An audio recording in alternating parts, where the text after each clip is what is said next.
Hello नमस्कार दोस्तों, स्वागत है आपका सर्विस एजुकेशन में। हम लोगों ने 40 क्वेश्चंस कर लिए थे। ये टेस्ट नंबर 1 है, दृष्टि यूपीपीएससी 2022 टेस्ट सीरीज का 41 से करना है। ठीक है, चलिए फिर शुरू करते हैं। 41 देखिए, स्वदेश परियोजना के अंतर्गत निम्नलिखित कथनों पर विचार करें। स्वदेश प्रोजेक्ट स्वदेश बहुत इंपॉर्टेंट क्वेश्चन है, इसको मार्क करके रखना, क्योंकि जैसा इसका नाम है वैसा इसका ऑब्जेक्टिव लग नहीं रहा है, तो पूरे चांसेस हैं क्वेश्चन पूछे जाने का। स्वदेश प्रोजेक्ट में न्यूरोलॉजिकल डिसऑर्डर हैं, उनको मैनेज करने के लिए ये प्रोजेक्ट चलाया जा रहा है। न्यूरोलॉजिकल डिसऑर्डर यानी तंत्र से संबंधित जो रोग हैं, विकार हैं, डिसऑर्डर हैं, उनको मैनेज करेगा स्वदेश प्रोजेक्ट। ये मैनेज कैसे करेगा? एक बहुत बड़े स्केल पर डेटाबेस बना के, multi modal neuro imaging database बना के।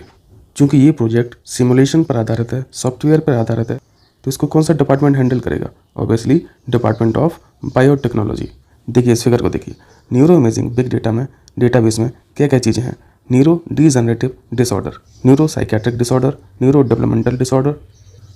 यानी यहाँ पे आप समझ पा रहे हैं कि न्यूरोलॉजिकल संबंधित जो डिसऑर्डर हैं, तंत्रिका संबंधी जो भी विकार हैं, रोग हैं, उनका एक डेटाबेस तैयार किया जा रहा है, ताकि इन सभी रोगों को ठीक से ट्रैक किया जा सके, मैनेज किया जा सके। और तंत्र संबंधी जितने भी रोग हैं उनको भी आप अच्छी तरीके से समझते हैं, जैसे स्ट्रोक हुआ, सिर दर्द हुआ, मिर्गी हुआ, अल्जाइमर रोग हुआ, सेरेब्रल पॉलिसी हुआ। आपने डिमेंशिया रोग का भी नाम सुना है, आप अल्जाइमर रोग के बारे में जानते हैं। ठीक है, इतना क्लियर। अब पहला पॉइंट पढ़िए। इस प्रोजेक्ट का ऑब्जेक्टिव अल्जाइमर रोग और अन्य तंत्र का संबंधी विकारों का अध्ययन करना है। बिल्कुल करेक्ट है, यही हम लोगों ने सीखा। दूसरा पॉइंट है, इस प्रोजेक्ट के तहत भारतीय आबादी का एक बृहद न्यूरो इमेजिंग डेटाबेस तैयार किया जा रहा है। ये भी बिल्कुल करेक्ट है, दोनों पॉइंट यहाँ पे सही है। बहुत इंपॉर्टेंट क्वेश्चन है, ठीक है, इसको मार्क करके चलना। चलिए 42 कीजिए, आसान सा क्वेश्चन है, जल्दी से मैच करा दीजिए। लैक्टिक एसिड, लैक्टोज से आप लोग समझते हैं रूट वर्ड किसका है? लैक्टोज रूट वर्ड होता है मिल्क का, तो आप ए को 3 से मिला दीजिए। आप सिरका खाते हैं, आप अचार वगैरह खाते हैं, इन सब में कौन सा एसिड होता है? एसिटिक एसिड होता है। नींबू के बारे में आप लोग जानते हैं और नारंगी के बारे में जानते हैं। नारंगी यानी संतरा, संतरा में कौन सा एसिड होता है? नींबू में कौन सा एसिड होता है? Citric acid. तो सी को 1 से मिला दीजिए। लास्ट बचा मैलिक एसिड, आसान है लेकिन इंपॉर्टेंट है। मैलिक अम्ल एप्पल से मिला दीजिए। तो यहाँ पे हम लोग का कोडिंग क्या बना? 3 4 1 2। क्लियर है, 4th ऑप्शन करेक्ट हो जाएगा। कभी कभी अंगूर के बारे में भी पूछ लेता है, तो अंगूर में कौन सा एसिड होता है ये भी आप लोग याद रखें, टार्टरिक एसिड। चलिए 43 देखिए, कथन कारण का क्वेश्चन है। कथन पढ़िए। बाबर ने अपना जीवन वृत्तांत लिखने हेतु तुर्की भाषा का प्रयोग किया था। सबसे पहले तो ये जानना है इनका जीवन वृत्तांत क्या था? बाबरनामा। याद आ रहा? बाबरनामा के नाम से जानते हैं। बाबरनामा को तुजुक ए बाबरी भी बोला जाता है और इसको टर्किश लैंग्वेज में लिखा गया। पहला कथन जो लिखा है वो बिल्कुल करेक्ट लिखा है। बाबर का टाइम क्या था? 1526 से 1530, मुगल साम्राज्य। इन्होंने इस बीच 4 वॉर जीते, 4 युद्ध लड़े थे और चारों में ये विनर थे, विजेता थे। कारण देखिए, मुगल दरबार की आधिकारिक भाषा, ऑफिशियल लैंग्वेज तुर्की ना होके फारसी थी। ये आप लोग जानते हैं, फारसी थी, तुर्की नहीं थी। कारण गलत है, तो यहाँ पे ए सही हो जाएगा, आर गलत हो जाएगा, सी ऑप्शन करेक्ट हो जाएगा। आइए 44 देखिए। जनजातियों से उनका कंट्री, उनका रीजन मैच कराना है। हम लोगों ने 2021 के लिए जब यूपीपीएससी टेस्ट सीरीज की थी, दृष्टि की ही, और यूपीपीएससी आरओ के लिए भी 2021 की टेस्ट सीरीज की थी। इन दोनों टेस्ट सीरीजों को हम लोगों ने बहुत डिटेल मैनर में किया था। यदि आपने देखा होगा तो आपको याद आ रहा होगा। बद्दू, एनू, पिग्मी, मसाई, ये सब हम लोगों ने इमेज के माध्यम से भी सीखा था, देखा था। बट अभी इतना समय नहीं है, फिर भी जो पॉसिबल होगा उसकी इमेज मैं आपको शो करा दूंगा। और क्वेश्चंस ठीक से प्रैक्टिस करना चाहते हैं तो आप इसको जरूर विजिट करना, ये हेल्प करेगा आपको। मसाई ट्राइब के बारे में हम लोगों ने क्या सीखा था? इनका पालतू जानवर गाय है, लेकिन मसाई ट्राइब की गाय के साथ जो कल्चर है, जो रिलेशन है, वो बहुत डिफरेंट है, बहुत अलग है। जैसे आप लोग जानते हैं कि मसाई ट्राइब गाय का दूध का भी यूज करते हैं, गाय का दूध भी यूज करते हैं, और इसी दूध में गाय को इंजेक्शन लगा के उसका ब्लड सक करते हैं, ब्लड निकालते हैं, फिर उस ब्लड को इसी मिल्क में मिलाते हैं और उसको ड्रिंक करते हैं, उसको पीते हैं। ऐसा वहाँ का रिवाज है। और ये कहाँ की ट्राइब है? ये कीनिया की ट्राइब है। क्लियर है, तो डी को आप 2 से मिला दीजिए। हम लोगों ने एक मरुस्थल में रहने वाली भी जनजाति पढ़ी थी, उसका नाम है बद्दू। अरब ट्राइब बोला जाता है इसे, ठीक है, अरब ट्राइब। ये अरब के रेगिस्तान में रहती है, तो ए को 4 से मिला दीजिए। पिग्मी को भी कई बार सेपरेटली पूछा गया है और ये कॉन्गो की जनजाति है। एनू जापान की जनजाति है। यहाँ पर 2 ट्राइब और इम्पॉर्टेंट है, बुशमैन और एस्किमो। बुशमैन कहाँ पे पाई जाती है? ये कालाहारी डेजर्ट में पाई जाती है, और एस्किमो ये आपको ठंडे प्रदेशों में आपको दिखाई देगी, जैसे ग्रीनलैंड हुआ, नॉर्दर्न साइड का जो कनाडा पोर्शन होगा, यहाँ पे ये साइबेरिया हुआ, एस्किमो यहाँ पे रहती हैं। ठीक है, हो जाएगा। अब इसको मिलाते रहना। ठीक, चलिए 45 देखिए। 45 में पूछा गया है निम्नलिखित में से कौन सी संस्था माइग्रेशन एंड डेवलपमेंट ब्रीफ जारी करती है। रिपोर्ट के बारे में पूछा गया है, जस्ट फैक्ट है, आपको याद रख लेना है। वर्ल्ड बैंक की ये रिपोर्ट है, बहुत इंपॉर्टेंट रिपोर्ट है। इंपॉर्टेंट किस सेंस में, क्योंकि इस रिपोर्ट के बारे में माइग्रेशन भी दिखाया जाता है और डेवलपमेंट के बारे में भी दिखाया जाता है। डेवलपमेंट में ये दिखाया जाता है कि किसी देश के द्वारा कितना रेमिटेंस का फ्लो हुआ है। रेमिटेंस समझ रहे हैं? रेमिटेंस यानी बी प्रेषित धन। इसको ऐसे समझ लीजिए, जैसे भारत के बहुत सारे नागरिक दूसरे देशों में हैं, तो दूसरे देशों से वो अपना पैसा भारत देश में अपने घर परिवारों के लिए, रिश्तेदारों के लिए भेजते हैं। तो आप जानते हैं कि भारत के नागरिक किसी एक देश में तो सेटल्ड है नहीं, बहुत सारे देशों में सेटल्ड हैं। इसका मतलब है कि बी प्रेषित धन जो है, रेमिटेंस फ्लो जो है, वो बहुत ज़्यादा मात्रा में होता है इंडिया के अंदर। ठीक है, और इस रिपोर्ट ने बताया भी है कि इंडिया सबसे ज़्यादा रेमिटेंस फ्लो वाला कंट्री है, सबसे ज़्यादा बी प्रेषित धन प्राप्त करने वाला कंट्री है।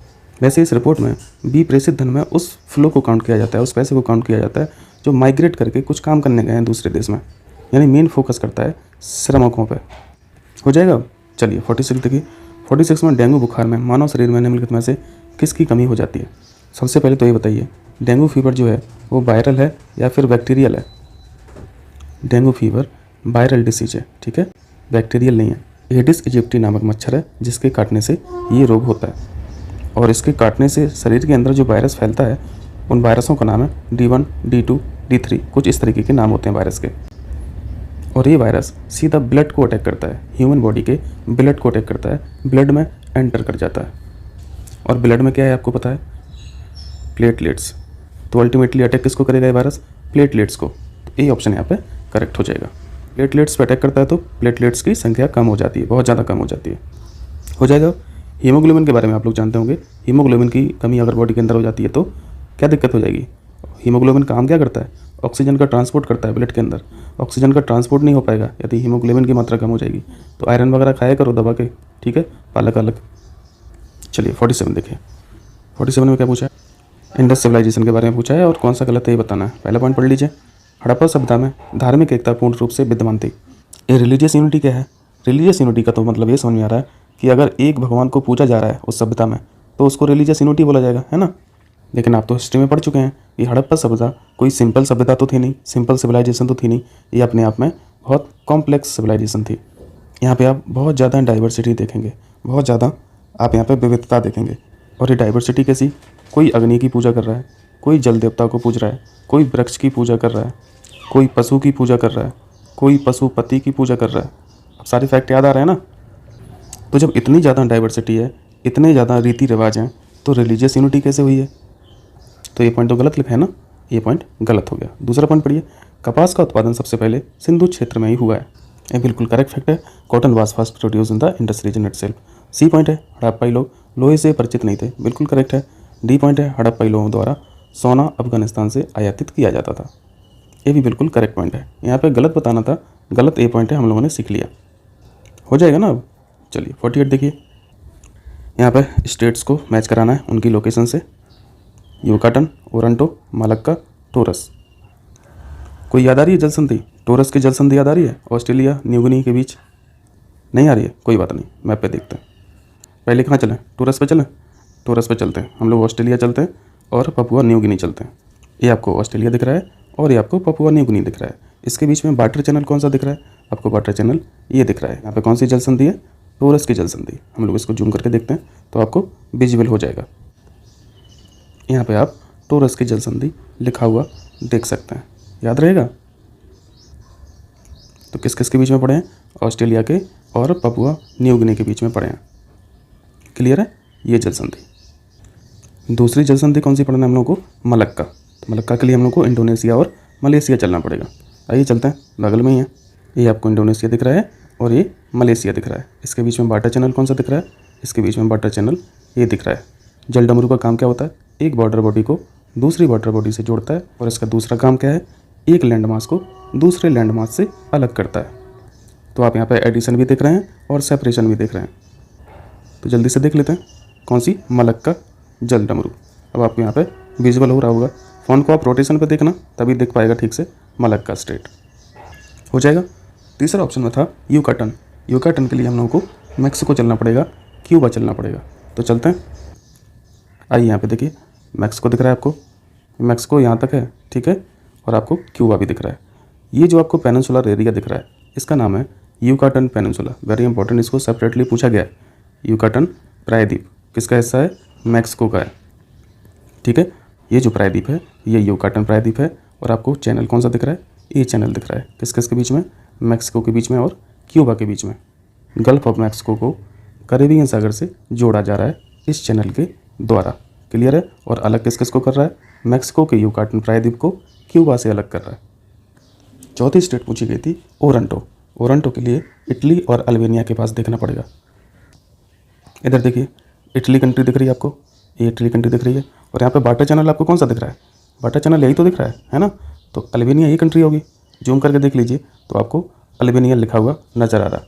ये अल्बानिया है, ये इटली हो गया और ये अल्बानिया है, ठीक है। और ये जो चैनल है, इस चैनल का नाम है ओरंटो। याद रहेगा, ओरंटो जलडमरू है। कौन कौन सी वाटर बॉडी को जोड़ रही है ओरंटो जलडमरू? एड्रियाटिक सागर को आयोनियन सागर से जोड़ रही है। अलग किस किस को कर रही है? इटली के प्रायद्वीप को अल्बानिया कंट्री से। क्लियर? इसको हम लोगों ने मैप बेस्ड सीरीज जो की थी उसको आप जरूर देख लेना। हम लोगों ने लगभग सारे क्वेश्चंस कर लिए थे वर्ल्ड मैप पे, वर्ल्ड ज्योग्राफी से रिलेटेड। इंडियन ज्योग्राफी के मैप बेस्ड क्वेश्चन नहीं कराए हैं, वो समय मिलेगा तो कभी देख लेंगे। तो चारों स्टेट सीख लिया आपने। चलिए वापस क्वेश्चन पे। तो सबसे पहले टोरस को पकड़ लेते हैं। टोरस देखा था हम लोगों ने, सबसे पहले टोरस को देखा था ऑस्ट्रेलिया और न्यू गिनी के बीच। उसके बाद हम लोगों ने मलक्का देखा था, मलक्का देखा था इंडोनेशिया और मलेशिया के बीच। उसके बाद हम लोगों ने यूकाटन देखा, यूकाटन प्रायद्वीप और क्यूबा के बीच में। यूकाटन प्रायद्वीप मैक्सिको का है, तो मैक्सिको और क्यूबा के बीच ये आंसर हो जाएगा। टोरंटो हमने सबसे लास्ट में देखा और ये इटली और अल्बानिया के बीच में देखा। कोडिंग क्या बनी हम लोगों की? 2143 हो जाएगा। 2143 बी ऑप्शन करेक्ट हो जाएगा। चलिए 49 देखिए जल्दी से। हाल ही में समाचार में रहे नैरोबी घोषणा का संबंध निम्नलिखित में से किससे है? नैरोबी डिक्लेरेशन के बारे में पूछा जा रहा है। आपने सेंडाई फ्रेमवर्क के बारे में पढ़ा होगा। सेंडाई फ्रेमवर्क 2015 से 2030 तक के लिए एक्टिव है। और इसका टारगेट क्या है? इसका ऑब्जेक्टिव क्या है? आपदा को कम करना, आपदा की रिस्क जो है उसको कम करना, जिसे बोलते हैं DRR, डिजास्टर रिस्क रिडक्शन। तो इस फ्रेमवर्क को SFDRR बोला जाता है, Sendai framework on disaster risk reduction. अब इंडिया अगर इस सेंडाई फ्रेमवर्क पे काम करना चाहता है तो इंडिया को कुछ घोषणा करनी पड़ेगी, कुछ डिक्लेरेशन देना पड़ेगा कि ठीक है भैया हमारे यहाँ भी लागू किया जाए इसको। तो वो कुछ इंडियन डिक्लेरेशन टाइप का हो जाएगा। ऐसे ही अफ्रीका में लागू करने के लिए नैरोबी घोषणा हुई है कि इस फ्रेमवर्क को, सेंडाई फ्रेमवर्क को अफ्रीका कॉन्टिनेंट में भी लागू किया जाए। तो अफ्रीका में सेंडाई फ्रेमवर्क काम करे उसके लिए नैरोबी घोषणा की गई। नैरोबी कहाँ की कैपिटल है? ये केनिया की कैपिटल है। तो आपको याद रखना है कि नैरोबी घोषणा किससे संबंधित है? नैरोबी घोषणा अफ्रीका में सेंडाई फ्रेमवर्क को लागू करने के लिए घोषणा की गई। सेंडाई फ्रेमवर्क किससे संबंधित है ये आपने सीख लिया। तो यहाँ पे पहला पॉइंट जो लिखा है वो सही लिखा है, अफ्रीका में सेंडाई फ्रेमवर्क लागू करना, ये पॉइंट बिल्कुल करेक्ट है। सेंडाई एक जगह का नाम है, जापान की जगह है, ठीक है। चलें अब आगे आ जाइए। 50 देखिए जल्दी से, आसान सा क्वेश्चन है। सर्वदाता वह व्यक्ति है, universal donor is a person whose blood group is. तो यूनिवर्सल डोनर कौन होता है? जो सबको खून दे सकता है, सबको ब्लड दे सकता है, वो ओ होता है, ठीक है। ब्लड ग्रुप के बारे में सबसे पहले किसने बताया था? लैंड स्टीनर साहब ने बताया था। इनका नाम भी कभी कभी पूछता है, याद रखना। इन्होंने ही एंटीबॉडी और एंटीजन के आधार पर 4 ग्रुप बताए थे ब्लड के, जो हम लोग पढ़ते रहते हैं, ए बी और ओ, 4 ग्रुप यही पढ़ते हैं ब्लड के। इनको डिफ्रेंशिएट कैसे किया जाता है? एंटीजन के और एंटीबॉडी के आधार पर इसको डिफ्रेंशिएट किया जाता है, ये भी आप लोग जानते हैं। और आप ये भी जानते हैं कि एंटीजन ये पैथोजेंस की तरह काम करते हैं। पैथोजेंस यानी रोगाणु, ठीक है, रोगाणु। और एंटीबॉडी क्या करती हैं? इन्हीं रोगाणुओं से लड़ने का काम करती हैं। तो बॉडी के अंदर पॉजिटिव चीज़ क्या है? बॉडी के अंदर एंटीबॉडी पॉजिटिव चीज़ है और एंटीजन कैसी चीज़ है? नेगेटिव चीज़ है।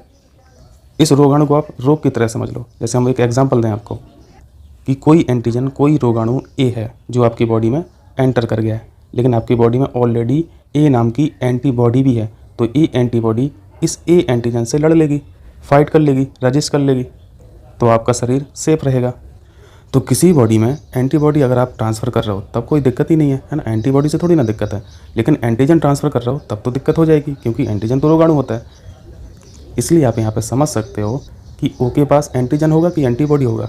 इसके पास एंटीजन है ही नहीं, ठीक है, एंटीजन इसके पास होता ही नहीं है। इसके पास जो है वो सारी एंटीबॉडी हैं, एंटीबॉडी ए और एंटीबॉडी बी। तो एंटीबॉडी को किसी बॉडी में ट्रांसफ़र कर दो, कोई दिक्कत ही नहीं है, इसलिए यूनिवर्सल डोनर है। समझ में आया? हो जाएगा? समझ आया? चलिए 51 कीजिए। तो Gandhi's idea were influenced by which of the following personalities, Tolstoy, Ruskin और थॉरो। अब मॉडर्न हिस्ट्री में इन तीनों के बारे में पढ़े हैं और गांधी जी इन तीनों से ही बहुत ज़्यादा प्रभावित थे। आंसर डी हो जाएगा। एक स्टेटमेंट पूछा जाता है, ईश्वर की सत्ता तुम्हारे अंदर ही है। इस स्टेटमेंट ने गांधी जी को बहुत ज़्यादा अफेक्ट किया था। गांधी जी की जो नॉन वायलेंस प्रवृत्ति थी, अहिंसक प्रवृत्ति थी, इस प्रवृत्ति को और मैच्योरिटी मिली इन सभी स्टेटमेंट से, और ये सब बातें टॉलस्टॉय साहब की थी। ठीक है, चलिए डी ऑप्शन हो जाएगा इसका। 52 को देखिए जल्दी से। ज्योग्राफी का क्वेश्चन है, कथन कारण। जब भूकंप आता है तो पृथ्वी की सतह पर सभी स्थानों पर भूकंपीय तरंगों को रिकॉर्ड किया जाता है। सीस्मिक वेव्स के बारे में आप लोग जब पढ़ते हैं तो आप पी वेव्स पढ़ते हैं, याद आ रहा? आप एस वेव पढ़ते हैं। पी वेव्स यानी प्राइमरी वेव, एस वेव यानी सरफेस वेव। इन दोनों में भी हम लोगों ने डिफ्रेंसिएशन अच्छे से सीखा हुआ है। प्राइमरी वेव्स के बारे में हम लोग क्या पढ़ते थे? ये तीनों स्टेट में फ्लो कर सकती हैं, क्रॉस कर सकती हैं, पास कर सकती हैं। तीनों स्टेट से मतलब है गैसियस स्टेट, लिक्विड स्टेट और सॉलिड स्टेट। ये तीनों ही स्टेट से पास कर जाती हैं प्राइमरी वेव्स। और सरफेस वेव्स के बारे में हम लोग पढ़ते हैं कि ये सरफेस टू सरफेस ही चल पाती हैं, ये सॉलिड में एंटर नहीं कर पाती हैं। ये जो ब्लू कलर में लाइंस दिखी हैं, ये पी वेव्स की डायरेक्शन दिखा रही हैं, और ये ग्लोब के अंदर विद इन द ग्लोब ये फ्लो कर रही हैं, चल रही हैं, रन कर रही हैं। और आप लोग इनका पाथ भी यहाँ पे ऑब्जर्व कर सकते हैं कि ये स्ट्रेट ना चल के थोड़ा सा कर्वेचर फॉर्म ले रही हैं। कर्वेचर फॉर्म यानी वक्राकार पथ पर चल रही हैं। और इस जोन को देख रहे हैं, यहाँ पे कोई भी वेव क्रॉस होके नहीं जा रही है। इस जोन को हम लोग क्या बोलते थे? Shadow zone. याद आ रहा कि भूल गए सब? Shadow zone. शैडो जोन से ना ही पी वेव गुजर पाती हैं और एस वेव का तो कोई सवाल ही नहीं उठता। अभी यहाँ पे बहुत डिटेल में नहीं जाएंगे, नहीं तो काफ़ी समय चला जाएगा। कथन ही पढ़िए, इतने में हम लोगों का काम हो जाएगा। जब भूकंप आता है तो पृथ्वी की सतह पर सभी स्थानों पर भूकंपीय तरंगों को रिकॉर्ड किया जा सकता है। तो आपने शैडो जोन पढ़ के रखा है कि शैडो जोन से कोई भी वेव क्रॉस नहीं करती है। ये वेव समझ रहे हो ना, सीस्मिक वेव्स, ये वाइब्रेशन है एक्चुअली। वाइब्रेशंस जो भूकंप आते समय वाइब्रेशन जनरेट होते हैं, उन्हीं वेव्स की बात हो रही है। तो हम लोग फिजिक्स के शब्द पर ना जाके कॉमन शब्द के बारे में चर्चा करते हैं, वाइब्रेशन। अब ये वाइब्रेशन कितने प्रकार के होते हैं, ट्रांसवर्स है या लॉन्गिट्यूडनल है, इन सब में नहीं जाना हम लोगों को अभी। तो ये पॉइंट गलत हो गया कथन, क्योंकि सभी स्थानों पर रिकॉर्ड नहीं किया जा सकता। शैडो जोन भी एक जोन है जहाँ पर रिकॉर्ड नहीं किया जा सकता। क्लियर? कारण पढ़ लीजिए। सीस्मिक वेव्स पृथ्वी के आंतरिक भाग में वक्राकार पथ पर चलती हैं। तो आपने देखा यहाँ पे जितने भी हिस्से में चल रही हैं कर्वेचर फॉर्म में चल रही हैं। ठीक है, तो आर सही है। तो यहाँ पे क्या हो जाएगा? डी ऑप्शन करेक्ट हो जाएगा। ए असत्य है और आर सही है। समझ आया? चलिए 53 देखिए। 53 इंपॉर्टेंट क्वेश्चन है क्योंकि थीम के बारे में पूछा गया है। यहाँ पे हम लोग काफ़ी क्वेश्चन सीख लेंगे। 3 अलग अलग थीम भी सीख लेंगे और डे भी सीख लेंगे, दिवस भी सीख लेंगे। सबसे पहला पॉइंट है international day of older person, अंतर्राष्ट्रीय वृद्धजन दिवस। इसको सेलिब्रेट किया जाता है 1 अक्टूबर को। क्लियर है? 1 अक्टूबर को अंतर्राष्ट्रीय बालिका दिवस, international day of the girl child. यहाँ पे 8 मार्च मत सोच लेना, 8 मार्च महिला दिवस है, बालिका दिवस नहीं है। अंतर्राष्ट्रीय बालिका दिवस को ऑब्जर्व किया जाता है 11 अक्टूबर को। ठीक है, 11 अक्टूबर को। और विश्व पोलियो दिवस, वर्ल्ड पोलियो डे के बारे में तो हम सभी लोग जानते हैं, 24 अक्टूबर। इसको तो कई बार पूछा है ना, 24 अक्टूबर। तो पहले की थीम है digital equity for all ages, सभी आयु वर्गों के लिए डिजिटल समानता। पहला करेक्ट मैच है। दूसरा है digital generation, our generation, digital पीढ़ी हमारी पीढ़ी, बिल्कुल करेक्ट है दूसरा भी। तीसरा है डिलीवरिंग ऑन अ प्रॉमिस, एक वादे की पूर्ति करना, ये भी सही मैच है। स्क्रीनशॉट ले लेना क्योंकि आज पढ़ेंगे कल भूल जाएंगे, और क्वेश्चन इंपॉर्टेंट है तो बीच में समय मिलेगा तो कभी देख लेना। मोबाइल की सर्फिंग करते ही रहते हैं, गैलरी में देखते ही रहते हैं। मोबाइल की गैलरी में पड़ा रहेगा तो गैलरी तो 2-4 बार देख ही लेते होगा ना दिन भर में, तो दिख जाएगा कभी, तो याद बना रहेगा। यहाँ पे तीनों करेक्ट हैं। चले आगे, आइए 54 देखिए। यहाँ पे अल्ट्रासोनिक वेव्स के बारे में पूछा गया है। आप लोग जानते हैं कि साउंड वेव को 3 कैटेगरी में डिवाइड किया गया है, इंफ्रासोनिक, ऑडिबल और अल्ट्रासोनिक। आप लोग फ्रीक्वेंसी समझते होंगे। फ्रीक्वेंसी का मतलब क्या होता है? 1 सेकंड में कितना साइकिल कंप्लीट हो रही है किसी भी वेव की, उसको फ्रीक्वेंसी बोला जाता है। तो साइकिल पर यूनिट टाइम को बोला जाता है फ्रीक्वेंसी। जैसे हम आपको एक एग्जांपल दें कि एक वेव है, यहाँ से स्टार्ट होती है और यहाँ पे ख़त्म हो रही है, इसका मतलब है कि ये एक साइकिल है, और अगर इसको कंप्लीट होने में 1 सेकंड लगा तो इसकी फ्रीक्वेंसी को हम लोग लिखेंगे 1 साइकिल प्रति 1 सेकेंड। यहाँ पे देखिए मैंने 3 वेव्स बनाई हैं और तीनों वेव को कंप्लीट होने में 1 सेकेंड का समय लग रहा। क्लियर है। अब ए वेव को आप ऑब्जर्व कीजिए और बताइए कि ए की फ्रीक्वेंसी ज़्यादा है कि कम है। ऑब्वियसली बी से कम है और बी की फ्रीक्वेंसी सी से कम है, यानी 1 सेकेंड के अंदर ए की जो फ्रीक्वेंसी है वो सबसे कम है, बी की फिर उससे ज़्यादा है, सी की सबसे ज़्यादा फ्रीक्वेंसी है, क्योंकि 1 सेकेंड में ए बहुत सारी साइकिल कंप्लीट कर ले रही है और बी वेव 1 सेकेंड में कुछ कम साइकिल कंप्लीट कर रही है और ए वेव 1 सेकेंड में बहुत कम साइकिल कंप्लीट कर रही है। और अगर आप ऑडिबल रेंज देखेंगे तो जिसकी साइकिल बहुत कम होती है उसको भी सुनना बहुत मुश्किल होता है और जिसकी साइकिल बहुत ज़्यादा होती है 1 सेकेंड के अंदर उसको भी सुनना बहुत मुश्किल होता है ह्यूमंस के लिए। इसलिए एक इंसान ना तो ए वेव को ऑब्जर्व कर पाएगा, सुन पाएगा, ना ही सी वेव को वो सुन पाएगा। यही सीन कुछ यहाँ पे भी है। इंफ्रासोनिक वेव्स उनको बोला जाता है जिनकी फ्रीक्वेंसी 20 हर्ट्ज से कम है। इसका मतलब है कि 1 सेकेंड में 20 साइकिल ही कंप्लीट करती है इंफ्रासोनिक वेव। और ऑडिबल वेव्स का जो रेंज होता है वो 20 हर्ट्ज से लेके कहाँ तक होता है, 20,000 हर्ट्ज तक होता है। इसको इंसान के द्वारा सुना जा सकता है। पराश्रव का मतलब होता है बियॉन्ड ऑडिबल, इनको सुना नहीं जा सकता है और इनकी रेंज जो होती है वो 20,000 से ज़्यादा होती है, यानी 1 सेकेंड में 20,000 साइकिल कंप्लीट कर लेती है। अब सोच सकते हैं कि इसका ग्राफ कैसे बनेगा। तो ये सुनना तो इंसान के बस की बात नहीं है, ये जानवर सुन सकते हैं। तो यहाँ पे बियॉन्ड ऑडिबल वेव्स की बात हो रही थी, पराश्रव की बात हो रही थी, तो यहाँ पे 20,000 हर्ट्ज से अधिक हो जाएगा आंसर, ये करेक्ट हो जाएगा। समझ में आया। चलिए 55 कीजिए। स्वतंत्रता आंदोलन में निम्नलिखित प्रसिद्ध नेताओं में से किसने कांग्रेस के अध्यक्ष के रूप में कार्य नहीं किया। ये क्वेश्चन मुझे लगता है कई बार पूछा जा चुका है यूपीपीसीएस के द्वारा।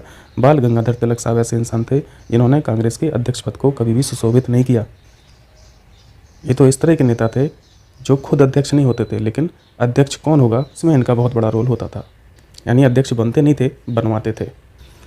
एनी बेसेंट के बारे में पता होगा, 1917 में इन्होंने चेयरमैनशिप की थी। बदरुद्दीन तैयब जी के बारे में जानते हैं, इन्होंने 1887 में चेयरमैनशिप की थी और ये पहले मुस्लिम नेता थे। और लाला लाजपत राय साहब का 1920 का बहुत फेमस अधिवेशन है कलकत्ता वाला, 1920 में इन्होंने चेयरमैनशिप की थी। ठीक है, हो जाएगा। चलिए 56 देखिए। 56 में पूछा गया है डैम्पियर हॉज लाइन, बहुत इंपॉर्टेंट है। पिछली बार भी दृष्टि ने इसको क्वेश्चन को डाला था अपनी टेस्ट में। डैम्पियर हॉजेस रेखा के बारे में बताना है, इसको फिगर से देखिए। और वेस्ट बंगाल में सुंदरवन एरिया को दिखाया गया है। आप यहाँ पे क्लियरली देख सकते हैं, ये जो रेड कलर की मार्क लाइन है, मैं इसको मार्क कर दे रहा हूँ फिर से। ये रेड कलर की जो लाइन है इसको बोलते हैं डैम्पियर हॉज रेखा, जो क्या डिसाइड कर रहा है, इस लाइन के द्वारा सुंदरवन डेल्टा की जो उत्तरी सीमा है उसको मार्क किया गया था। ठीक है, ये आप उत्तरी सीमा को क्लियरली देख सकते हैं। और ये नाम ऊट पटांग होता है, इसका आप मतलब जानते हैं कि ये भी किसी का नाम होगा, ये भी किसी का नाम होगा। तो ये ब्रिटिश लोग ही थे, अब बहुत ज़्यादा नहीं जानना है इनके बारे में, बस इस लाइन का हम लोगों को सिग्निफिकेंस देखना है। पहला पॉइंट देखिए, यह रेखा वर्ष 1928 में ब्रिटिशों द्वारा खींची गई थी। तो ब्रिटिशों द्वारा खींची गई थी ये तो सही है, लेकिन 1928 में नहीं, 1828 में खींची गई थी। ठीक है, पहला पॉइंट गलत है। दूसरा पॉइंट है, यह रेखा भारत और म्यांमार के बीच सीमा निर्धारित करती है, तो गलत है। हम लोगों ने क्या देखा अभी, ये सुंदरवन डेल्टा का जो उत्तरी सीमा था उसको मार्क करती है, ना कि भारत और म्यांमार के बीच सीमा। दूसरा पॉइंट भी गलत है, यहाँ पे सही बताना है, कोई भी सही नहीं है, डी ऑप्शन करेक्ट हो जाएगा। चलिए 57 देखिए। In the contest of the SDG urban index consider the following. SDG शहरी सूचकांक के बारे में पूछा गया है। SDG यानी सस्टेनेबल डेवलपमेंट गोल्स। ये कब तक फोर्स में है, 2015 से 2030 तक के लिए है। ठीक है, टोटल गोल्स कितने हैं, हम लोग 17 पढ़ते रहते हैं। इनके सब गोल्स कितने हैं, 169 सब गोल्स है। SDG से पहले यानी 2015 से पहले MDG चलते थे, मिलेनियम डेवलपमेंट गोल्स। उनका टारगेट 2000 से 2015 था, तो इनका तो टाइमलाइन खत्म हो गया, इसलिए अब SDG वर्क इन फोर्स है। तो ये SDG जो 17 गोल हैं ये तो ग्लोबल लेवल पे चल ही रहे हैं। इसके अलावा अलग अलग देशों ने अपने अपने भी SDG सूचकांक बनाए हुए हैं। जैसे इस सूचकांक की बात करें, SDG शहरी सूचकांक, तो इसको नीति आयोग के द्वारा जारी किया जाता है। तो अभी हाल ही में इस रिपोर्ट को जारी किया है, ये 2021 और 2022 की रिपोर्ट है, सूचकांक है। अब इसमें देखना पड़ेगा हम लोगों को किसका परफॉर्मेंस अच्छा है, कौन सा स्टेट अच्छा परफॉर्म किया, कौन सा बेकार परफॉर्म किया। इस रिपोर्ट के अनुसार, इस सूचकांक के अनुसार जो टॉप परफॉर्मर है वो शिमला है, जैसे शिमला हुआ। दूसरा आपको चंडीगढ़ भी याद रखना है, जो पहले ऑप्शन में लिखा है, लेकिन साथ में मेरठ भी लिखा है, लेकिन मेरठ टॉप परफॉर्मर नहीं है, ये सबसे बेकार परफॉर्मर है। तो यहाँ पे बैड परफॉर्मर की जगह आप क्या लिखेंगे, मेरठ लिखेंगे। ठीक है, इसके साथ साथ आप धनबाद लिखेंगे। ये कुछ फैक्ट आपको याद रखना है। चूँकि शहरी सूचकांक है इसलिए सभी शहरों के नाम है, यहाँ पे आप पटना भी ऐड कर सकते हो। तो टॉप 10 तो याद नहीं रखा जा सकता, और ना ही सबसे 10 नीचे से जो स्थान प्राप्त किए हैं उनका भी नाम याद नहीं रखा जा सकता। तो कम से कम 1 1 2 2 ही याद रहे, यही बहुत है। तो पहला पॉइंट गलत हो गया। चंडीगढ़ और मेरठ भारत के शीर्ष 10 शहरी क्षेत्रों में है, तो चंडीगढ़ तो है लेकिन मेरठ नहीं है, इसलिए पहला पॉइंट गलत है। दूसरा पॉइंट, नीति आयोग एसडीजी शहरी सूचकांक जारी करता है, ये हम लोगों ने सीखा, ये करेक्ट है। यहाँ पे केवल 2 हो जाएगा सही, समझ आया। चलिए 58 देखिए जल्दी से, आसान सा क्वेश्चन है। कार्बन मोनोऑक्साइड वेरी इंपॉर्टेंट, हम लोगों ने अभी पिछले क्वेश्चनों में पढ़ा था। स्मोकिंग, ब्लड में इंस्टेंट डिसॉल्व होती है कार्बन मोनोऑक्साइड, ठीक है। हम लोगों ने ये भी पढ़ा था कि डिसॉल्व कैपेसिटी जो है, संयोजन क्षमता जो है कार्बन मोनोऑक्साइड की, वो 300 गुना ज़्यादा है ऑक्सीजन की अपेक्षा। तो कार्बन मोनोऑक्साइड ब्लड स्ट्रीम से संबंधित है, बिल्कुल करेक्ट है। एस्बेस्टस धूल फेफड़े से संबंधित है, बिल्कुल करेक्ट है। सीसा किलर ऑफ ब्रेन, बिल्कुल करेक्ट है। डी ऑप्शन है मरकरी। मरकरी के बारे में तो आप लोग जानते हैं, ये भी बहुत डेंजरस सब्सटेंस है। मरकरी वेपर को यदि आपने इनहेल कर लिया तो पूरा शरीर चौपट हो सकता है, क्योंकि ये सीधा नर्वस सिस्टम पे अफेक्ट करता है। डाइजेस्टिव इम्यून सिस्टम जो है आपका, पाचन तंत्र, उसको अफेक्ट करता है। लंग्स, किडनी सब खराब कर देता है। मिनीमाटा रोग आप लोग पढ़े होंगे, ठीक है। तो मरकरी के बारे में आप लोग क्या सीख रहे हैं, ये with in the body affect कर रहा है, स्किन को अफेक्ट नहीं करता है। डी ऑप्शन गलत है, यहाँ पे गलत बताना था, डी ऑप्शन करेक्ट हो जाएगा, समझ आया। चलिए 59 देख लीजिए जल्दी से, कौन सा सही है। ऋग्वेद की मूल लिपि ब्राह्मी थी, ओरिजिनल स्क्रिप्ट क्या थी इसकी, पहला पॉइंट बिल्कुल करेक्ट है, ओरिजिनल स्क्रिप्ट ब्राह्मी थी। ऋग्वेद के बारे में जानते हैं कि ये सबसे पुराना वेद है, ओल्डेस्ट वेद है, क्लियर है। दूसरा पॉइंट है, the names of Vedic gods and deities are found in the Boghazkoy inscription. किस अभिलेख में देवी देवताओं का उल्लेख है। इस फिगर को देखिए, भोगजकोई है कहाँ पे, टर्की में है, वेरी इंपॉर्टेंट। कौन कौन से वैदिक गॉड्स थे यहाँ पे आप देख सकते हैं, इंद्र लिखा, वरुण लिखा, मित्र लिखा, ठीक है। सिग्निफिकेंस आप देख सकते हैं, the presence of the Vedic god source the Rigveda came into existence before 1400 BC। तो यहाँ पे इंपॉर्टेंट जगह का नाम है और इन देवताओं के नाम, ठीक है। तो हो जाएगा भोगजकोई, याद रखना टर्की में है, मध्य एशिया। तीसरा पॉइंट पढ़िए, गोत्र शब्द का सर्वप्रथम उल्लेख अथर्ववेद में हुआ है। अथर्ववेद के बारे में क्या जानते हैं, जैसे आपने ओल्डेस्ट वेद पढ़ा ऋग्वेद, ऐसे ही अथर्ववेद सबसे नया है, न्यूएस्ट है, क्लियर है। यहाँ पे शब्द की चर्चा की गई है कि गोत्र शब्द का सर्वप्रथम उल्लेख अथर्ववेद में हुआ था, ऐसा नहीं है। इस शब्द का सर्वप्रथम उल्लेख ऋग्वेद में हुआ था। अथर्ववेद में तो गोत्र प्रथा को एग्जीक्यूट ही किया जाने लगा था, क्लियर है। तो तीसरा पॉइंट गलत है, गोत्र शब्द के बारे में याद रखना है ऋग्वेद और गोत्र प्रथा के बारे में याद रखना है अथर्ववेद। तो यहाँ पे 1 2 सही हो जाएगा, तो 59 का 1 2 हो जाएगा, सी ऑप्शन करेक्ट है। 60 देखिए, भारत के सबसे उत्तरी बिंदु इंदिरा कॉल के बारे में बताना है। तो पहला फैक्ट तो हम लोगों ने यहीं से सीखा कि भारत का जो नॉर्दर्न मोस्ट पॉइंट है वो इंदिरा कॉल है, और ये अवस्थित कहाँ पे है, एक काराकोरम रेंज में है। काराकोरम के बारे में जानते हैं, इसको ट्रांस हिमालय रेंज बोला जाता है। ट्रांस हिमालय का मतलब है कि ये रेंज हिमालय पर्वत से पहले ही बन चुकी थी, ठीक है। ट्रांस हिमालय का ये मतलब है, यानी Karakoram range Himalaya mountain series का भाग नहीं है, क्लियर है। पहला पॉइंट पढ़िए, यह महान हिमालय में अवस्थित है, गलत है, हम लोगों ने काराकोरम रेंज में देखा। दूसरा पॉइंट है, इसका नाम दिवंगत प्रधानमंत्री श्रीमती इंदिरा गांधी के नाम पर रखा गया, बिल्कुल नहीं है, क्योंकि इनका नाम गॉडेस लक्ष्मी जी के नाम पर रखा गया है, क्लियर है। लक्ष्मी देवी का पढ़ते होंगे ना पर्यायवाची शब्द इंदिरा, तो इनके नाम पर रखा गया है, ना कि पीएम श्रीमती इंदिरा गांधी। तीसरा पॉइंट है, इंदिरा कॉल के उत्तर में स्थित भूमि ट्रांस काराकोरम भूभाग का हिस्सा है जो चीन के नियंत्रण में है, ये बिल्कुल करेक्ट है। तो यहाँ पे सही बताना था, तीसरा पॉइंट केवल सही है, सी पॉइंट करेक्ट है, समझ आया। चलिए आइए 61 देखिए, 61 में पूछा गया है, मेटोसिन्होज मैनिफेस्टो शब्द हाल ही में खबरों में था, यह किससे संबंधित है।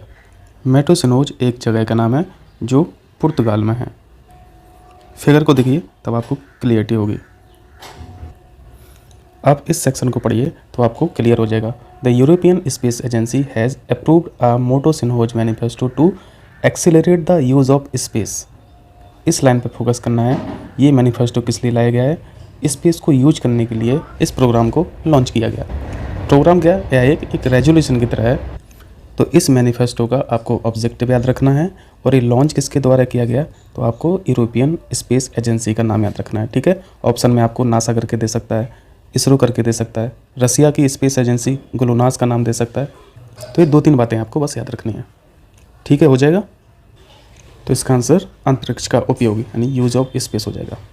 टेलीविज़न के दूरस्थ नियंत्रण के लिए किस प्रकार के विद्युत चुम्बकीय विकिरण का उपयोग किया जाता है। सिंपली इसमें क्या पूछा जा रहा है, आप टीवी में जो रिमोट यूज करते हैं, रिमोट से कंट्रोल करते हैं टीवी को, तो उस रिमोट में किस प्रकार का रेडिएशन होता है।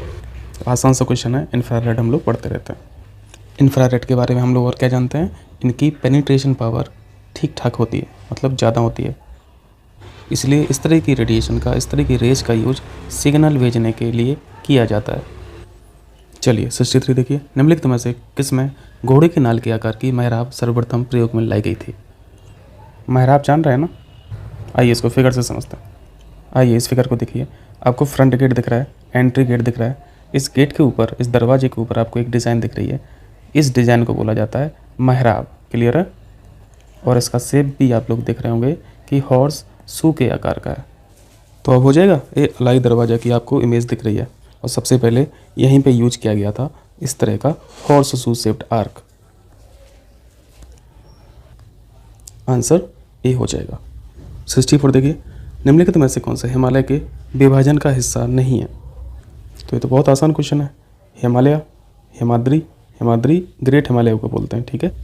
शिवालिक को क्या बोला जाता है? लोअर हिमालय बोला जाता है। आपको पता है कि हिमालय की 3 रेंज हैं। सबसे ऊपर वाली जो है उसे ग्रेट हिमालय बोलते हैं, जो सबसे ज़्यादा ऊंचाई की है, इनकी हाइट बहुत ज़्यादा है। ये जो बीच वाली दिख रही है इसको मिडिल हिमालय बोला जाता है, और ये जो सबसे नीचे वाली दिख रही है रेंज, इसको शिवालिक बोला जाता है। इसकी हाइट बहुत कम है। इनकी हाइट कुछ इस तरीके से है। ये शिवालिक है, ये रेंज मिडिल हिमालय है, और ये रेंज ग्रेट हिमालय है। ग्रेट हिमालय को ही हिमाद्री बोला जाता है। तो पहला हिमालय का भाग है, दूसरा भी है, तीसरा भी। सह्याद्री नहीं है, सह्याद्री तो ये वेस्टर्न घाट है ना। वेस्टर्न घाट को, पश्चिमी घाट को सह्याद्री बोला जाता है। ये हिमालय का हिस्सा नहीं है। नहीं पूछा था तो डी आंसर करेक्ट हो जाएगा, ठीक है। चलिए 65 देखिए, 65 में क्या पूछा है? ये एक्सरसाइज के नाम पूछे गए हैं यहाँ पे, अभ्यास का नाम जल्दी से कर दीजिए। भारत, फ्रांस, मालाबार हम लोग हमेशा पढ़ते रहते हैं। यहाँ पे 3 कंट्री हैं, जापान, इंडिया और यूएसए। लेकिन इसके सामने क्या मैच किया गया है? भारत, थाईलैंड, सिंगापुर, यानी दूसरा पॉइंट गलत लिखा है। भारत, थाईलैंड, सिंगापुर का जो एक्सरसाइज है, जॉइंट एक्सरसाइज है, उसको सिट मैक्स बोलते हैं। क्या बोलते हैं? Seat max. एस से मतलब सिंगापुर, आई से मतलब इंडिया, टी से मतलब थाईलैंड। वरुण जॉइंट एक्सरसाइज है भारत और फ्रांस के बीच का। ये बिल्कुल सही पॉइंट है। तीसरा पॉइंट दोस्ती लिखा है, तो इस दोस्ती के लिए कहाँ चले जाइए आप? हिंद महासागर में चले जाइए। मालदीव को पकड़ लीजिए, इंडिया को पकड़ लीजिए और श्रीलंका को पकड़ लीजिए। तो ये पॉइंट सही है। यहाँ पे सही पूछा गया था, तो 1 और 3 करेक्ट है। सी पॉइंट सही हो जाएगा, ठीक है। चलिए 66 देखिए, अगेन मैचिंग का क्वेश्चन। तो यहाँ पे देख लेते हैं इनपुट क्या है डिवाइस का और आउटपुट क्या है। तो किसी को भी पकड़ लीजिए, पहले लाउड स्पीकर को देख लीजिए। लाउड स्पीकर का आउटपुट क्या है? आपको क्या सुनाई देता है? अल्टीमेटली आउटपुट क्या है? साउंड है। साउंड यानी साउंड एनर्जी है। और इसको इनपुट क्या चाहिए? इनपुट चाहिए बिजली चाहिए, तो इसका इनपुट हो जाएगा इलेक्ट्रिसिटी। यानी इलेक्ट्रिसिटी से साउंड एनर्जी में कन्वर्जन हो रहा है लाउड स्पीकर के द्वारा। तो यहाँ पे विद्युत ऊर्जा को ध्वनि ऊर्जा में लिखा है, यानी ये सही मैच है। विद्युत मोटर को देख लीजिए, इलेक्ट्रिक मोटर, समरसेबल लगा है ना घर पे, उसका इनपुट क्या है? उसका इनपुट बिजली है। और आउटपुट क्या है? आउटपुट आपको पानी टंकी में भर के दे रहा है, यानी पानी को पंप कर रहा है। तो इस तरह की एनर्जी होती है मैकेनिकल एनर्जी। यानी विद्युत मोटर का काम है इलेक्ट्रिकल एनर्जी को मैकेनिकल एनर्जी में कन्वर्ट करना। लेकिन यहाँ पे क्या लिखा है? यहाँ पे मैकेनिकल टू इलेक्ट्रिकल लिखा है, यानी ये उल्टा लिखा है। तो डी पॉइंट तो गलत हो गया। इलेक्ट्रिकल सेल को देख लीजिए, सेल में क्या होती है? अंदर बैटरी होती है। आप सेल से चलाते क्या हैं? आप घड़ी चला लेते हैं, आप छोटी सी मोटर चला लेते हैं। बैटरी यानी बैटरी के अंदर हो क्या रहा है? उसके अंदर केमिकल एनर्जी है, यानी इनपुट केमिकल एनर्जी है। और आउटपुट क्या दे रहा है? विद्युत सेल। आप क्या चला रहे हैं? मोटर चला रहे हैं, छोटी सी मोटर चला रहे हैं, या फिर आप घड़ी चला रहे हैं। तो घड़ी या मोटर चलती कैसे है? उसके लिए इलेक्ट्रिकल एनर्जी चाहिए, कि मिल रही है केमिकल एनर्जी से, यानी आउटपुट इलेक्ट्रिक एनर्जी हो गया। तो सेल के द्वारा केमिकल टू इलेक्ट्रिकल हो रहा है चेंज, ठीक है। लेकिन यहाँ पे फिर से इन्होंने यहाँ पे उल्टा लिखा है, इलेक्ट्रिकल टू केमिकल लिखा है, यानी उल्टा लिखा है। और पहला ऑप्शन है सितार। सितार कैसे चलता है? हाथ से चलाते हो ना। सितार पे जो वायर लगी हुई हैं, स्ट्रिंग्स लगी हुई हैं, हाथ के मूवमेंट से, फिंगर के मूवमेंट से वो चलता है। यानी यहाँ पे इनपुट क्या है? इनपुट आप मैकेनिकल एनर्जी है, जो आपके हाथों के मूवमेंट से उसको मिल रही है। और आउटपुट क्या है? सितार बजा किस लिए रहे हैं? साउंड प्रोड्यूस करने के लिए। तो आउटपुट क्या हुआ? साउंड आउटपुट हुआ। तो सितार का काम क्या है? मैकेनिकल एनर्जी से साउंड एनर्जी में कन्वर्जन हो रहा है। लेकिन यहाँ पे क्या लिखा? यहाँ पे साउंड एनर्जी को, यहाँ पे तो इलेक्ट्रिकल लिख दिया। तो इलेक्ट्रिकल का तो कोई सीन ही नहीं है सितार में, बिजली से थोड़ी ना चला रहे हो आप सितार। तो फाइनली ये भी गलत है। तो यहाँ पे सही पूछा था, सही केवल एक पॉइंट है लाउड स्पीकर। हो जाएगा। चलिए 67 देखिए, स्वामी दयानंद सरस्वती जी के बारे में पूछा गया है। इनके बारे में सबसे पहले तो हम लोग ये जानते हैं, वेदों की ओर लौटो इन्होंने ही बोला था। उन्होंने वैदिक शिक्षा और धर्म की वैदिक शुद्धता को पुनर्जीवित करने के लिए वेदों की ओर लौटो का आह्वान किया। बिल्कुल सही है। दूसरा पॉइंट है, उनका मानना था कि अच्छी सरकार भी स्वराज का विकल्प नहीं हो सकती। बिल्कुल सही बात है। बाहर का आदमी यदि हमारे देश पर शासन करे तो ये हमारे देश की सोवरेनिटी के खिलाफ है। भले ही वो अच्छा काम करे, उससे मतलब नहीं है। इसलिए उन्होंने बोला सरकार भले ही अच्छी रहे लेकिन स्वराज से बेटर नहीं हो सकती, स्वराज का ऑल्टरनेट नहीं हो सकती। यहाँ पे दोनों सही हैं, सी पॉइंट हो जाएगा करेक्ट। इनकी एक कृति है बहुत इंपॉर्टेंट, सत्यार्थ प्रकाश, याद रखना। चलिए 68 देखिए, क्लाउड सीडिंग के बारे में हम लोगों ने पहले पढ़ा है, आपको याद आ रहा कि भूल गए। क्लाउड सीडिंग में सिल्वर आयोडाइड को आप पकड़ लीजिए, AgI। किसी जहाज के द्वारा, किसी हेलीकॉप्टर के द्वारा, किसी प्लेन के द्वारा सिल्वर आयोडाइड के जो पार्टिकल हैं उनको क्लाउड के आसपास छोड़ दो, आप रिलीज कर दीजिए। तो इस क्लाउड में जैसे ही ये सिल्वर आयोडाइड के पार्टिकल्स मिलते हैं तो इनसे आइस क्रिस्टल फॉर्म हो जाता है, आइस क्रिस्टल फॉर्म हो जाता है। और आइस क्रिस्टल बनेगा तो वो हैवी हो जाएगा, भारी हो जाएगा, और भारी हो जाएगा तो नीचे गिरेगा, और नीचे गिरते ही गिरते वो मेल्ट डाउन हो जाएगा, पिघल जाएगा। पिघल जाएगा तो क्या बन जाएगा, पानी बन जाएगा, वाटर बन जाएगा, और यही फिर आपको बारिश के फॉर्म में दिखेगा, रेनफॉल। क्लियर है, ये क्लाउड सीडिंग होती है। तो अब जल्दी से पढ़िए पहला पॉइंट, इसमें वर्षा की संभावना को बढ़ाने के लिए बादल की संरचना को संशोधित करना शामिल है। तो बिल्कुल सही पॉइंट है ना। दूसरा पॉइंट है, यह केवल तभी कार्य करता है जब वायुमंडल में पहले से पर्याप्त बादल मौजूद हो। क्लाउड ही नहीं होगा तो आप इसको रिलीज कहाँ करोगे, और आइस क्रिस्टल कैसे बनाओगे। तो यहाँ पे दोनों पॉइंट सही हैं, सी पॉइंट करेक्ट हो जाएगा। ठीक है, चलिए 69 देखिए। 69 में ग्लोबल गेटवे प्लान के बारे में पूछा गया है। ये यूरोपियन कमीशन का एक इनिशिएटिव है, याद रखना, यूरोपियन कमीशन का। और ये किसके लिए बनाया गया है, किसके काउंटर करने के लिए बनाया गया है, ये BRI को काउंटर करने के लिए बनाया गया है। चाइना का जो बेल्ट एंड रोड इनिशिएटिव है इसको काउंटर करने के लिए ग्लोबल गेटवे प्लान है यूरोपियन कमीशन के द्वारा। आप न्यूज़पेपर में एक शब्द को पढ़ते रहते होंगे, यूरो 300 बिलियन, 300 बिलियन।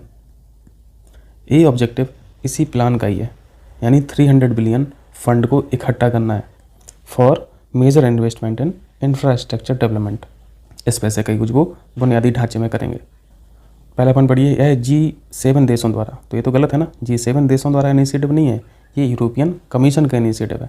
पहला पॉइंट गलत है, बाकी जो लिखा है वो सही लिखा है। दुनिया भर में बुनियादी ढांचे के विकास में बड़े निवेश का एक रोड मैप है। दूसरा पॉइंट है, योजनाओं को अंतर्राष्ट्रीय संस्थानों और G7 देशों से फंडिंग मिलेगी। ये सही बात है, ये जो पैसा इकट्ठा हो रहा है उसमें फंडिंग जरूर करेगा G7, और बाकी जो इंटरनेशनल फाइनेंशियल इंस्टीट्यूशन है वो भी। तो सेकंड पॉइंट सही है, फंडिंग के मामले में सही है। तीसरा पॉइंट है, इसका ऑब्जेक्टिव विकासशील देशों को चीन के बेल्ट एंड रोड इनिशिएटिव का एक ऑल्टरनेट प्रदान करना है। ये भी बिल्कुल करेक्ट है। यहाँ पे 2 और 3 सही हो जाएगा, सही पूछा था। ठीक है, चलिए 70 देखिए। 70 में पूछा गया है, stars drive their energy from, तारे अपनी ऊर्जा प्राप्त कैसे करते हैं। स्टार्स की आपने साइकिल पढ़ी होगी, बच्चे से लेके जवानी तक, और जवानी से लेके बुढ़ापे तक, और बुढ़ापे से लेके अंत तक। आप यहाँ पे सन का एग्जाम्पल लेके समझ सकते हो। सन क्या है, एक स्टार है, हमारा सूर्य एक स्टार है, और इसको एनर्जी कहाँ से मिल रही है, हम लोग फ्यूज़न पढ़ते रहते हैं, नाभिकीय संलयन पढ़ते रहते हैं। तो नाभिकीय संलयन जब होगा तो विखंडन तो होगा नहीं, तो चौथे ऑप्शन को तो आप रिजेक्ट कर दोगे, बी ऑप्शन कैंसिल हो गया, सी ऑप्शन कैंसिल हो गया। और आप लोग जानते हैं हर एक कॉस्मिक बॉडी में अपना एक ग्रेविटेशनल फोर्स है जो उसको कॉन्टैक्ट करने की कोशिश करता रहता है हमेशा। तो एक स्टार के अंदर कॉन्ट्रैक्शन और फ्यूज़न ऐसी एक्टिविटी हैं जो हमेशा चलती रहती हैं और उसको एनर्जी प्रोवाइड करती रहती हैं। तो पहला पॉइंट बिल्कुल करेक्ट है और दूसरा पॉइंट भी बिल्कुल करेक्ट है, कॉन्ट्रैक्शन यानी संकुचन। तो यहाँ पे ए पॉइंट सही हो जाएगा। समझ आया? चलिए 71 देखिए। चलिए साहब इतना ही रहने देते हैं, फिर कल रिकॉर्ड करूँगा। बहुत बहुत शुक्रिया आप लोगों का।